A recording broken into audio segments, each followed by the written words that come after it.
L'Égypte, terre de mystères insondables, abrite depuis des millénaires des secrets capables de transformer l'histoire. Des pyramides silencieuses, aux temples gravés de symboles oubliés, cette civilisation fut bien plus qu'un empire terrestre. Elle était le cœur battant d'une sagesse mystique et spirituelle, un carrefour où l'humain et le divin se rejoignaient dans des rituels sacrés. Mais que se passe-t-il lorsque l'un des personnages les plus emblématiques de l'histoire, Jésus de Nazareth, traverse ce carrefour? Oui, bien avant de prêcher en Galilée, Jésus a vécu une période énigmatique en Égypte, un chapitre souvent négligé dans les évangiles. Que faisait-il là-bas? Était-ce une simple fuite pour échapper à la colère d'Hérode, ou ce séjour cachait-il une initiation profonde, un apprentissage spirituel auprès des sages de cette terre ancestrale? Et surtout, comment ces expériences ont-elles influencé son enseignement, son message universel d'amour et de transcendance? Dans ce récit, nous allons révéler des aspects méconnus et fascinants de cette période. Nous explorerons les rituels mystérieux auxquels Jésus aurait été initié, les connaissances secrètes des prêtres égyptiens qui l'auraient assimilé, et les liens spirituels profonds entre l'héritage égyptien et son message divin. Préparez-vous à un voyage riche en révélations, où l'histoire et la spiritualité se mêlent dans une fresque passionnante. Et si ce voyage éveille votre curiosité ou résonne avec vos aspirations spirituelles, n'oubliez pas de soutenir cette chaîne. Abonnez-vous, laissez un like et partagez cette vidéo. Ensemble, partons à la découverte des mystères les plus profonds. Le voyage de Jésus en Égypte est souvent résumé en quelques lignes dans les évangiles. Pourtant, ce court exil cache une richesse historique et spirituelle que peu d'historiens ou de théologiens ont explorée. Tout commence dans un climat de tension et de peur. Hérode le Grand, roi de Judée, est averti par les mages de la naissance d'un enfant qu'on appelle déjà le roi des Juifs.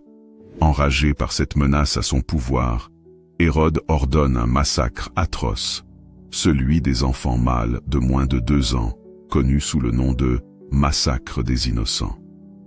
Joseph, averti en songe par un ange, décide de fuir immédiatement avec Marie et l'enfant Jésus. Mais pourquoi choisir l'Égypte comme refuge? À cette époque, l'Égypte, sous domination romaine, était un lieu de relative sécurité pour les Juifs. Une communauté juive florissante y résidait, notamment à Alexandrie, où la culture grecque et la spiritualité juive coexistaient.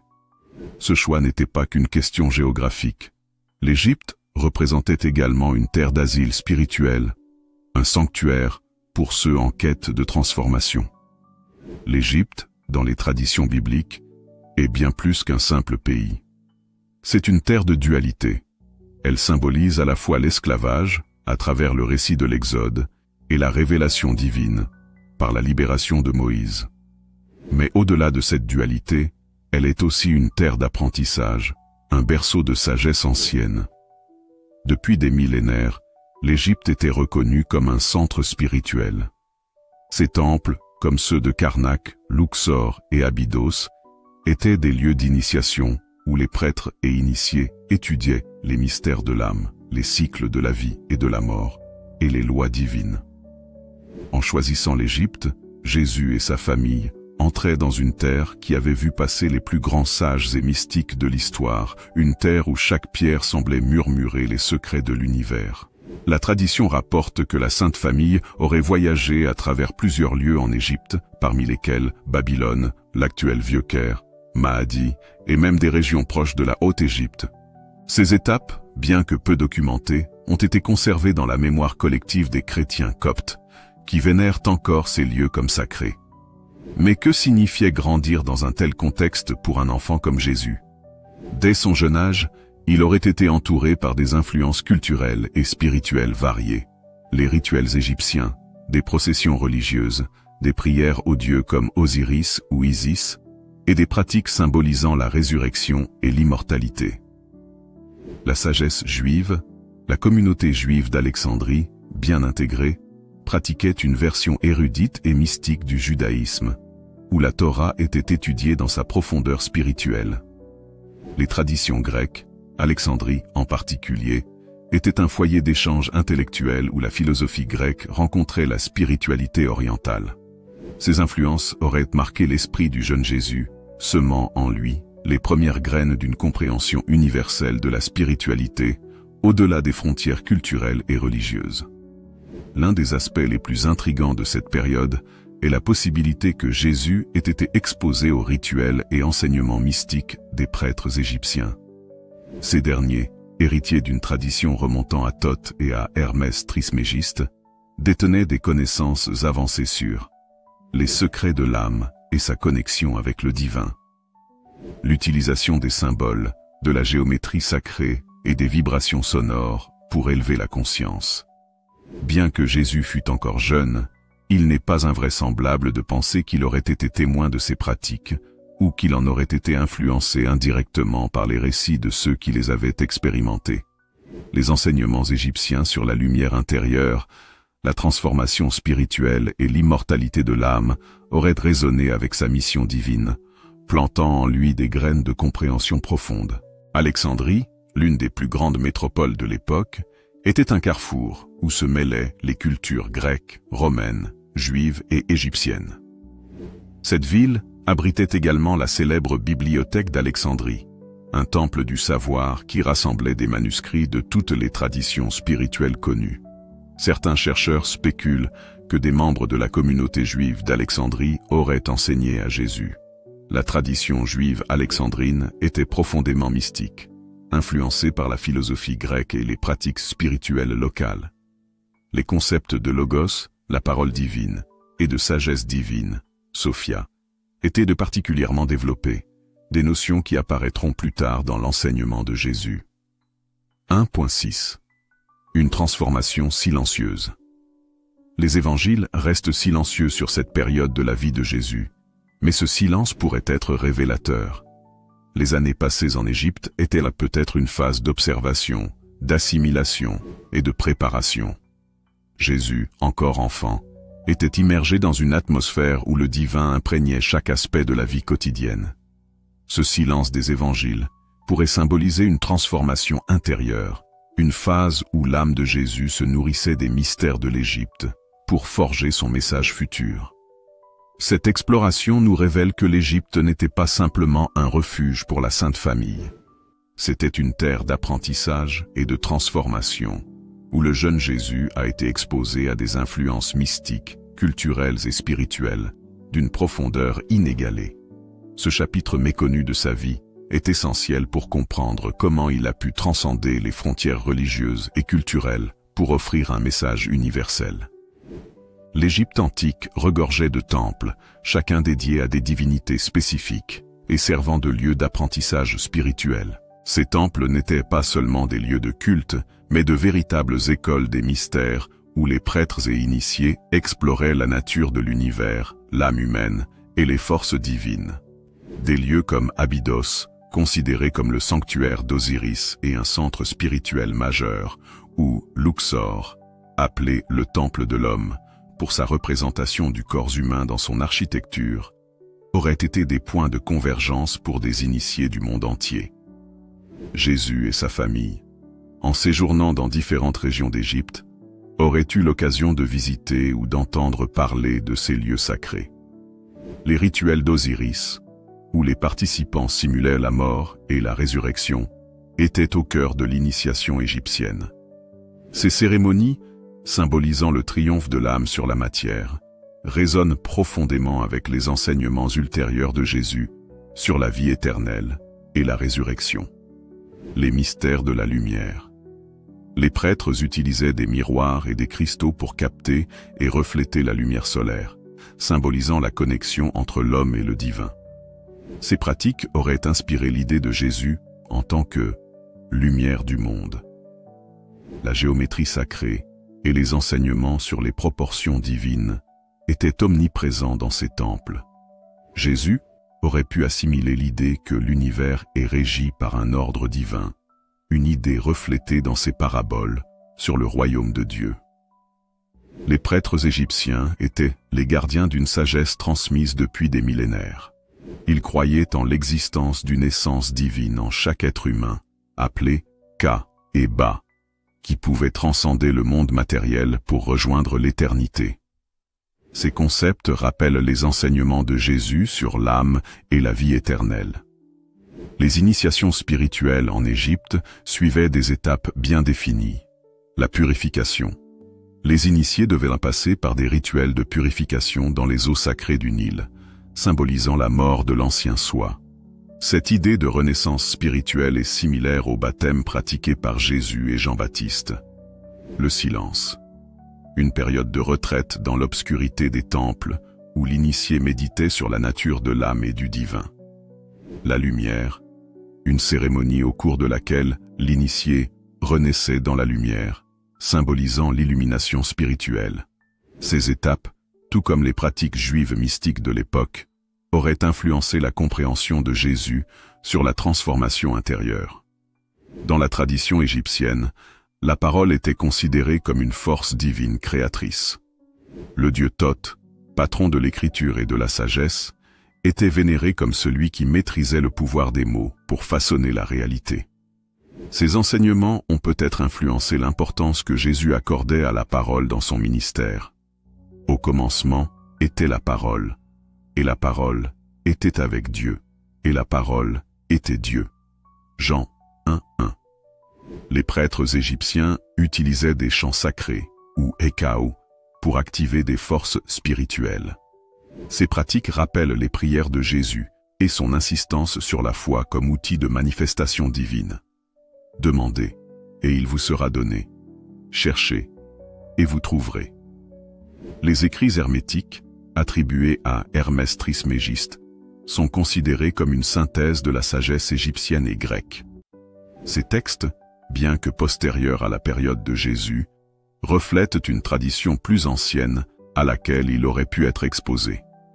Les principes hermétiques, comme « ce qui est en haut est comme ce qui est en bas », auraient profondément résonné avec son enseignement sur le royaume de Dieu. L'unité du divin et de l'humain, un thème central dans les enseignements hermétiques, se retrouve dans les paroles de Jésus. Le royaume de Dieu est en vous. La vision d'un univers régi par des lois spirituelles immuables est commune aux deux traditions. Une autre influence possible sur Jésus en Égypte vient des Esséniens, une secte juive mystique connue pour ses pratiques ascétiques et son étude des textes sacrés. Certains historiens suggèrent que des Esséniens vivaient en Égypte, notamment à Alexandrie, où ils auraient pu rencontrer la famille de Jésus. Les Esséniens prônaient la pureté intérieure et extérieure par des régimes alimentaires stricts et des bains rituels. Une vie communautaire dédiée à la prière et à la méditation. Une vision apocalyptique du monde, annonçant l'arrivée d'un Messie. Ces pratiques et croyances auraient trouvé un écho dans la vie et les enseignements de Jésus, notamment son insistance sur la pureté du cœur et la proximité du royaume de Dieu.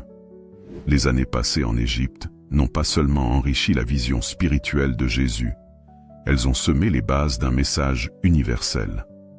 En intégrant les enseignements égyptiens sur la lumière, l'âme et la parole sacrée, Jésus a transcendé les frontières culturelles et religieuses pour proposer une voie spirituelle accessible à tous.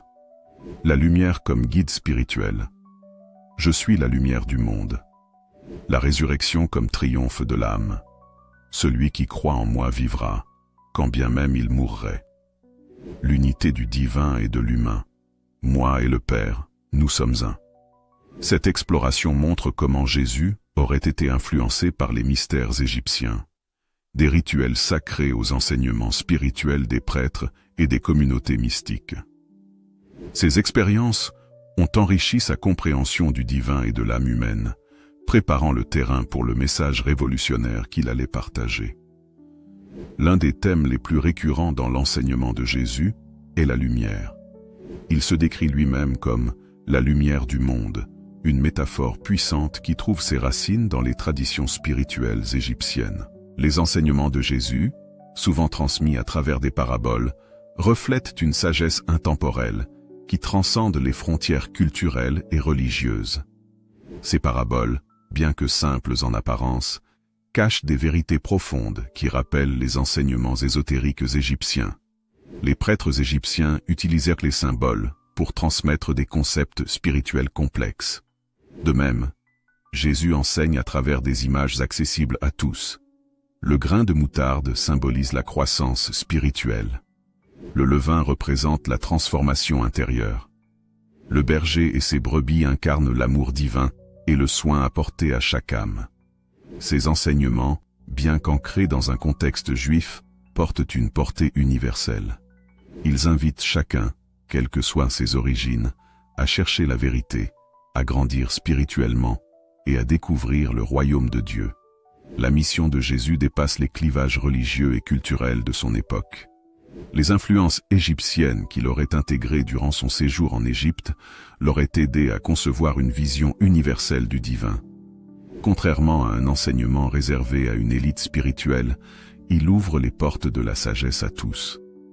L'Égypte enseignait que les initiés éclairés devenaient des intermédiaires entre les dieux et les hommes. Jésus reprend ce rôle, mais il l'élargit. Il n'est pas seulement un intermédiaire, mais l'incarnation du divin sur terre. Son message invite chaque être humain à devenir lui-même un pont entre le ciel et la terre. Les initiations égyptiennes insistaient sur l'ordre cosmique, Ma'at, comme fondement de toute vie.